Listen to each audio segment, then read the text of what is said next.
સાહેબના યુટ્યુબના video regular જોયા કરું છું. સોશિયલ મીડિયામાં હું એમના ચાલો બદલીએ જિંદગી કાયમ જોઉં છું. હું એમને ફોલો પણ કરું છું ને પહેલાં સેમિનાર હતો એનામાં હું આવેલી પણ છું. જે નાના નાના ઉપાય બતાવે છે એ ઉપાય બહુ સરસ હોય છે. બહુ જ સરળ અને બહુ સારા ઉપાય બતાવે છે. એ કરવાથી આપણને એક માનસિક શાંતિ મળે. એટલે મને અનુભવ સારો છે એમનો. તો એ મેં અનુભવ કર્યું છે અને એના રીતે હું આજે અહીંયા આવ્યો.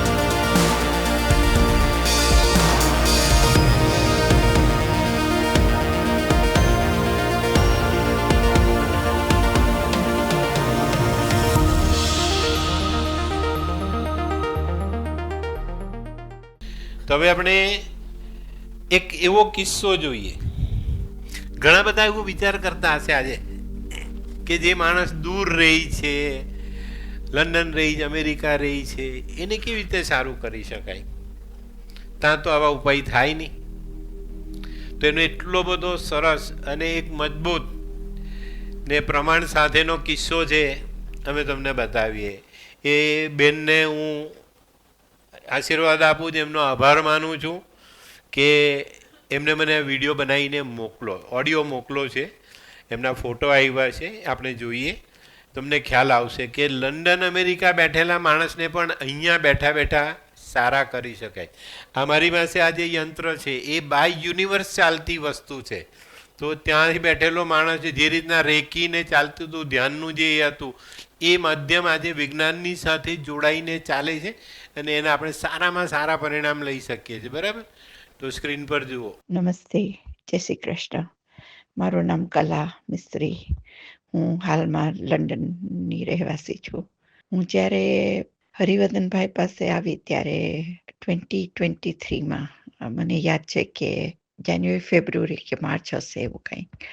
અને ક્યાંય કોની પાસે જાઉં, કોની મારા દુઃખની વાત કરું, તો રાતે સૂતી વખતે મને ભાઈનો વિડીયો જોવા મળ્યો. ત્યાર પછી મને એમના પર કંઈક વિશ્વાસ બેસી ગયો કે સહેલા ઉપાયો બતાવે છે. ભાઈને મેં ફોન કર્યો અને એમનો સંપર્ક સાધ્યો. ત્યારે મારી પરિસ્થિતિ બહુ ખરાબ હતી અને ભાઈને જે ઉપાયો કર્યા, જે મારાથી અહીંયા ના કરાય એ ત્યાં કર્યા, મારા દીકરાઓ માટે કર્યા.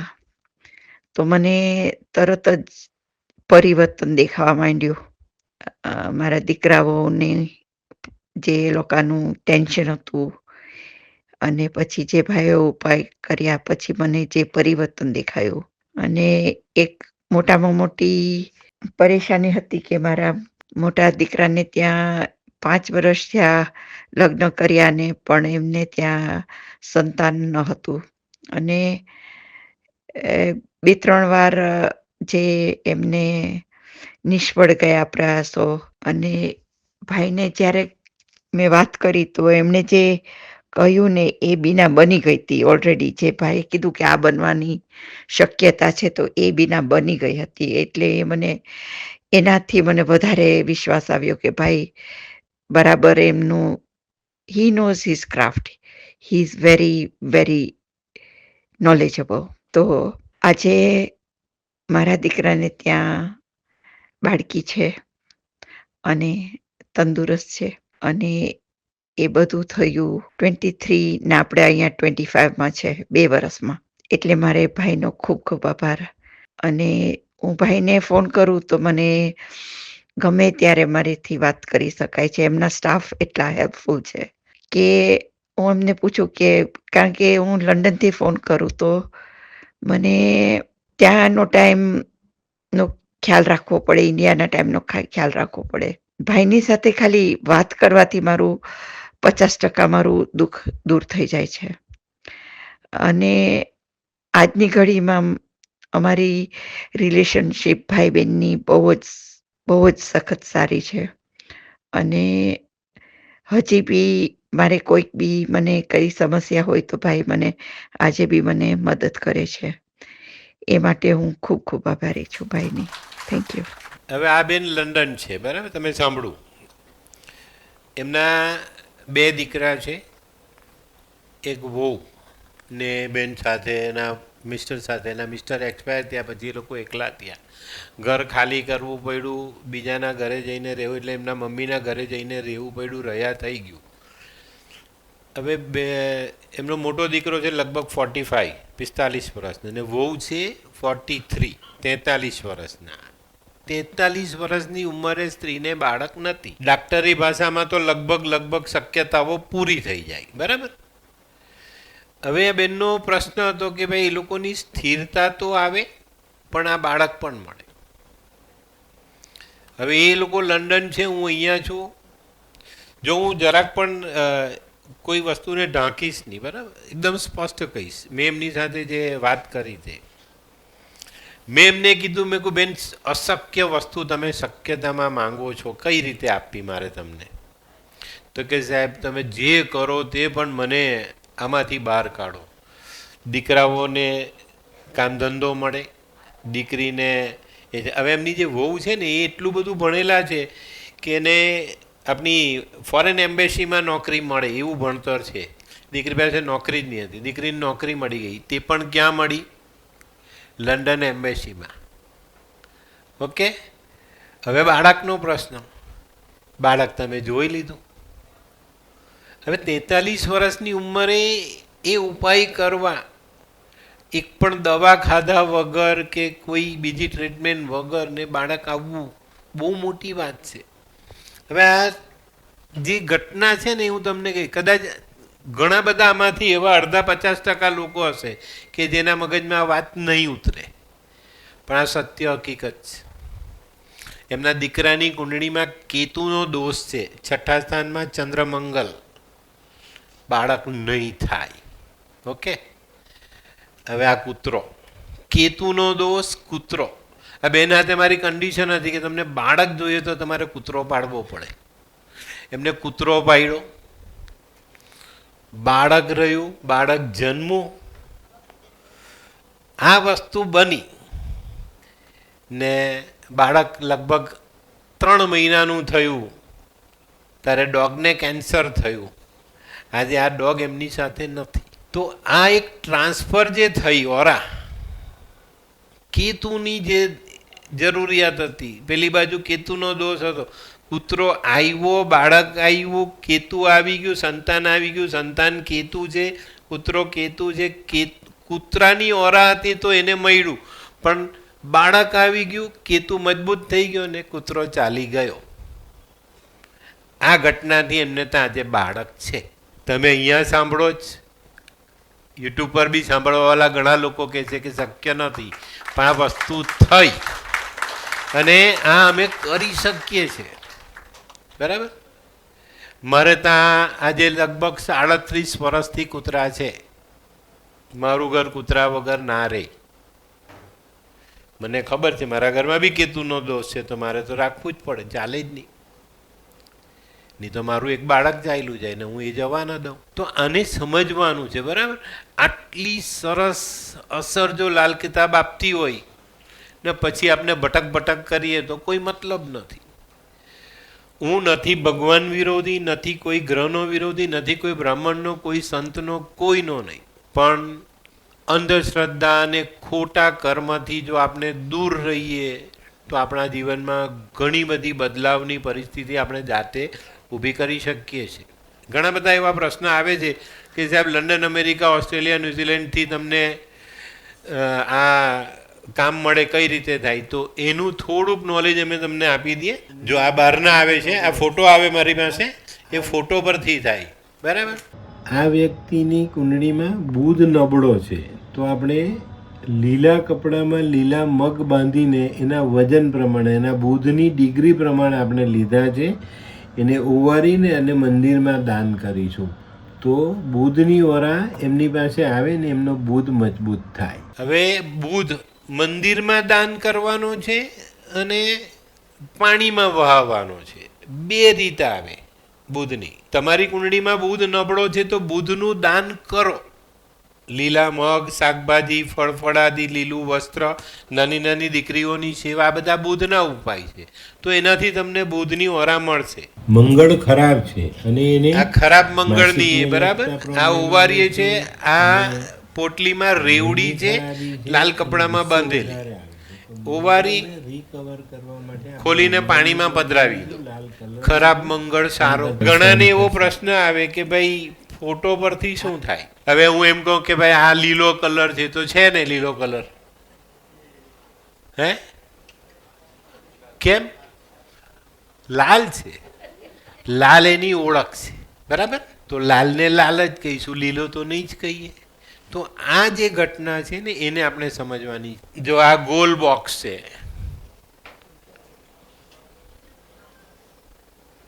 ગોળ બોક્સ છે ભાઈ, આ તો લંબચોરસ. લંબચોરસ એની ઓળખ છે.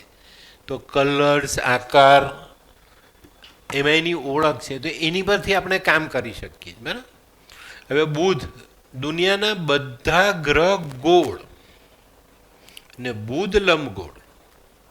લંબગોળ આકારમાં બુધની ઓરા છે, તો એને પણ જોવાનું છે.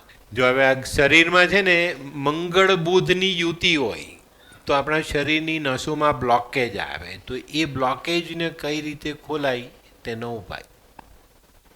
મંગળ અને બુધની યુતિ છે.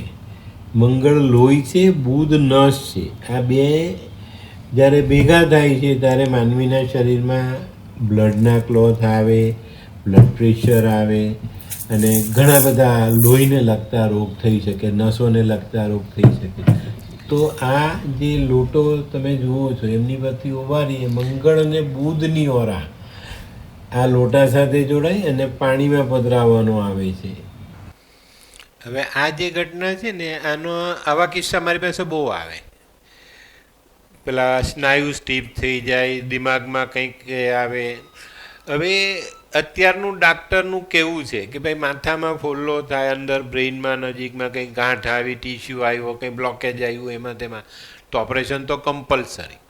અને માથું ખોલાવીએ એટલે 15-20 લાખથી નીચે તો કંઈ થતું જ નથી, બરાબર ને? તે બી પછી નો ગેરંટીમાં.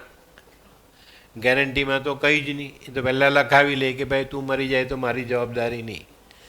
એવા રોગ અમે લોકો પેશન્ટને જોયા વગર બી સારા કરી શકીએ. કુંડળી જોઈએ મને, કુંડળીમાં બધું જ છે, એનું આખું જીવન જ આવી જાય. કોના કોના હાથમાં હસ્તરેખા નથી? બધાના હાથમાં છે, પાક્કું. જો કોઈની પ્લેન નથી ને હાથની હથેળી જોઈ લો. તો એ શું છે આ હાથમાં? આ બધું શું આપ્યું ભગવાને? નથી ખબર? આ ગયા જન્મની ચિઠ્ઠી. ગયા જન્મમાં તમે જે કંઈક કરીને આવ્યો છો ને તેને ભગવાને તમારા હાથમાં લખીને જન્મને દિવસે આપી દીધી. આમ જન્મ, આમ આમ કોઈ ખોલીને જોવા ગયું તો પાછી બંધ. બધા એમ કહે કે કોઈ નસીબ વાંચી જાય. હું તો એમ કહું કે ભાઈ ગયા જન્મનું પાપ કોઈ વાંચે નહીં, એટલે આ જન્મમાં પાછો કોઈ ભરોસો કરે. આ ગયા જન્મના પાપ લખ્યા છે. તમારી કુંડળીમાં ગુરુ નબળો છે તો આ પર્વત ઢીલો હશે. સૂર્ય નબળો છે તો આંગળીની સાથે ખાડો હશે જ. તો આ જે ઘટના છે ને ગયા જન્મની ચિઠ્ઠી આપણે વાંચવાની છે, વાંચીને આ જન્મમાં એને સુધારવાની છે. આટલું જ કરો ને તો બી તમારું જીવન ચાલે. તમારી કુંડળીના અભ્યાસ પ્રમાણે જો ચાલીએ ને તો નાનામાં નાની ઘટના તમારા જીવનમાં તમે જાણી શકો છો. પણ આપણે ક્યાં પડેલી છે? તો કુદરતે કોઈ ભૂલ નથી કરી. કુદરતે બધી જ વાત તમને આપીને મોકલેલા છે દુનિયામાં, પણ આપણે એને ઓળખતા નથી, જાણતા નથી. સીધો ને શોર્ટ હિસાબ છે. તો આને સમજશો, કરશો તો ફાયદો ચોક્કસ થશે, બરાબર? તો મંગળ બુધની જે યુતિ છે, મંગળ લોહી ને બુધ નસ, નસમાં બ્લોકેજ આવે અને આપણે તકલીફ પડે, બરાબર? તો આને પણ સમજવાનું છે. આવા ઉપાયો અમે લોકો લંડન અમેરિકાની હોસ્પિટલમાં એડમિટ છે તેના પણ કરીએ છીએ, અહીંયા છે તેના પણ કરીએ છીએ. બધાના ઉપાય અમે કરીએ છીએ. હમણાં જ મારી પાસે એક ન્યૂ જર્સીનો કેસ આવ્યો. અંકલ હતા લગભગ 64 વર્ષના. એમને બ્રેઇન હેમરેજ થયું અને એ થઈ ગયા અને દિમાગનો કાબુ ગુમાવી બેઠેલા. તો ત્યાંની ગવર્મેન્ટે એને જે એડમિટ કરેલા તેને બાંધીને રાખેલા ને ઇન્જેક્શનો આપીને ચાલ્યું, પણ કોઈ રિકવરી આવી નહીં. અંકલ આજે જાતે બેઠા થાય છે ને પોતાનું કામ પોતે કરે છે. તો આ જે તાકાતો છે, આ જે સમજણ છે એને આપણે જીવનમાં જોડવી પડે તો આપણે આગળ ચાલી શકીએ. બરાબર, પણ આની સમજ જો આપણે કેળવી લઈએ ને તો એ થાય. એટલે અત્યારે આજનું જે મેં ટાઇટલ આપ્યું કે ચાલો આપણે જિંદગીને ઊંધી કરી જોઈએ. હવે જેના શરીરમાં બ્લોકેજ છે જ, કોલેસ્ટ્રોલ વધારે છે, ચરબીનું પ્રમાણ વધારે છે, બ્લડમાં એના એ છે, નાના નાના ટીસ્યુ છે, તેવા માણસે ચરબીયુક્ત ખોરાક ઓછો ખાવો જોઈએ.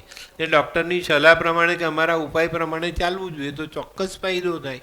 પણ આપણે એને સમજતા જ નથી એટલે આપણે ભોગવીએ છીએ. આજે હું છે ને ઘણી વખત અમુક જુવાન દીકરીઓ આવે છે 22-25 વર્ષની, તેને એમ કહું કે દીકરા પીપળાને પાણી ચડાવવાનું. અંકલ એમ કે બીજો કોઈ ઉપાય નહીં. એટલે પીપળાને પાણી ચડાવવાનું તેમાં તો કે મારી બેનપણી જોશે તો શું કહેશે? એ પીપળાને પાણી ચડાવવાનું પણ એને શરમ લાગે છે. પીપળો એટલે ખબર છે? કેટલાને ખબર છે પીપળો એટલે શું? પીપળો એટલે ગુરુ. તમારી સ્થિરતા, તમારું જ્ઞાન, તમારા વડીલ, આ બધું એમાં જોડાયેલું છે. તો આપણે એને કેમ ન સમજીએ? અસલ જે પહેલાના જમાનામાં જે ગામ હતા, ગામોમાં બે ગામની વચ્ચે ને પાદરે પીપળો ને વડ હતા. બરાબર કાકા? કાકા હજુ બી ગામમાં જ રહે છે એટલે એમને ખબર. ઉમરડો. હવે આ જે પીપળો ને વડ જે છે ને તે શેના માટે હતા? એક ગામથી બીજે ગામ પેલો ચાલતો ચાલતો જાય, એનો શ્વાસ ચડે, એ જાય, થાકી જાય, એટલે પીપળા નીચે ઉભો રહે ને તો પીપળો એને ઓક્સિજન આપે, એ રિલેક્સ થઈ જાય. 10 મિનિટમાં એને રાહત થઈ જાય કે ભાઈ ઓકે બરાબર છે, હવે મારો ઓક્સિજન લેવલ ઓકે થઈ ગયું. વડ નીચે પાણીના માટલા રહેતા હતા. બરાબર છે? આજે બી સૌરાષ્ટ્રમાં જઈએ તો આ વસ્તુ આજે બી જોવા મળે છે. તો પાણીનું માટલું વડ નીચે, વડ પાસે ચંદ્ર ને મંગલની ઓરા છે. તો આ ઝાડ નીચે પેલો 2-5 મિનિટ થોભે ને એટલે સરસ ફ્રેશ થઈ અને પછી ગામમાં જાય તો પોતાનું કામ સરસ રીતે કરી શકતો હતો. તો બધી જ વસ્તુઓ વિજ્ઞાનથી જોડાયેલી, પણ આપણે એને માનતા નથી કંઈ જ નહીં, એટલે આપણે આ બધું ભોગવીએ. બરાબર? હવે આજે બુધની ઓરા મેન્ટેન કરવાનો ઉપાય છે તે આ રીતે થાય છે. જ્યારે કુંડળીમાં 12મા સ્થાનમાં બુધ આવે ત્યારે માનવ જીવનમાં ઘણી બધી ઉથલ પાથલ આવે. તો બુધની ઓરા મેન્ટેન કરવા માટે લંબગોળ આકારનું ખાલી માટલું લેવું જોઈએ અને પછી ઓવારી ને એને પાણીમાં વહેતું કરવાનું હોય. હવે આ જે છે ને બધી પોટલીઓ, જો કોઈ નાની કોઈ મોટી એવી રીતના દેખાય તમને, તો તમારી કુંડળીમાં જે ગ્રહો છે એની ડિગ્રીને જોઈને એ પ્રમાણે કલર લીધો છે ને એ પ્રમાણે વજન લઈને એને આગળ ચલાવ્યું છે. તો આ જે વસ્તુ છે એને જો તમે સમજો છો તો તમારા ગ્રહોની ઓરા ચોક્કસ કરી શકાય. આમાં નેવી બ્લુ કલરની જે બીજી એ પોટલી છે એ છે રાહુ. તો રાહુને ક્લિયર કરવા માટે આપણે blue colour, navy blue colour અને જવ આ વસ્તુ લઈ ઓવારીને કચરામાં નાખવાની હોય. રાહુ કચરામાં આપણે નાખી શકીએ. બરાબર? તો આટલી નાની સરખી ક્રિયાથી આપણે આપણા રાહુને આપણા કંટ્રોલમાં કરી શકીએ જ. પણ એને તમારે કરવું પડે, જાણવું પડે, તો નહીં થશે. બહુ સામાન્ય વસ્તુ છે. મારી પાસે MD થયેલો ડાક્ટર બી આવે કે સાહેબ હવે આ મને ગુમડું થયું તે સારું નથી થતું, હવે એનું ગુમડું મારે મટાડવું પડે. ગુમડું થાય ત્યારે કયા ગ્રહની ઓરા બગડે ખબર છે? ગુમડું થાય તો કેતુ બગડે. રસોડી થાય, ગુમડું થાય, નાના નાના ફોલ્લા થાય તો કેતુ બગડે ને તો કોઈ સારા બ્રાહ્મણને પૂછો કે ભાઈ કઈ પોઝિશનમાં છે ને પછી એનું દાન કરો. ચોક્કસ. ને કંઈ જ સમજણ નહીં પડે ને તો 4 પીળા કલરના લીંબુ ને 4 કેળા ઉવારીને મંદિરમાં મૂકી આવવાના. 4 દિવસ મૂકી આવજો, 5મે દિવસે ગુમડું મટી જાય. અલગ અલગ કલરની જે પોટલી છે તે અલગ અલગ ગ્રહોથી જોડાયેલી છે. પોટલીનો કલર એ ગ્રહને લગતો છે અને એની અંદર એ ગ્રહને મેચ કરવા માટે, ઓરા સુધારવા માટે, વધારવા માટે, ઘટાડવા માટેનું દ્રવ્ય અંદર છે અને એને આપણે ઓવારીને મંદિરમાં દાન કરીએ, જે નદીમાં પધરાવવાની જે નદીમાં પધરાવીએ તો ચોક્કસ આપણે આપણા ગ્રહોને જાતે કંટ્રોલ કરી શકીએ છીએ. આ બધા જે પાત્ર જોયા ને એ અહીંયા કોઈ નથી, બધા લંડન અમેરિકા છે. એ લોકોને અહીંયાથી બેઠા બેઠા સારા અમે કરી શકીએ. હવે ઘણાને એવું લાગે કે ભાઈ હરિવર્ધનભાઈ તો ભગવાન બની ગયા. ભગવાન નથી, અમે ભગવાન જ નથી. બરાબર, અમારે તો ભગવાને મોકલેલા એક સામાન્ય માણસ. એ પેલું વાયા પેલું કહેવાય ને કે ભાઈ આ તું જઈને ચિઠ્ઠી આપી આવતી એવા ચિઠ્ઠીના ચાકર. પણ અમે તમને બતાવી દઈએ, તમે કરો તો તમને ફાયદો મળે, નહીં તો નહીં મળે. બરાબર, આ અંધશ્રદ્ધાનો વિષય નથી, એટલું જાણશો તો તમને ફાયદો મળશે.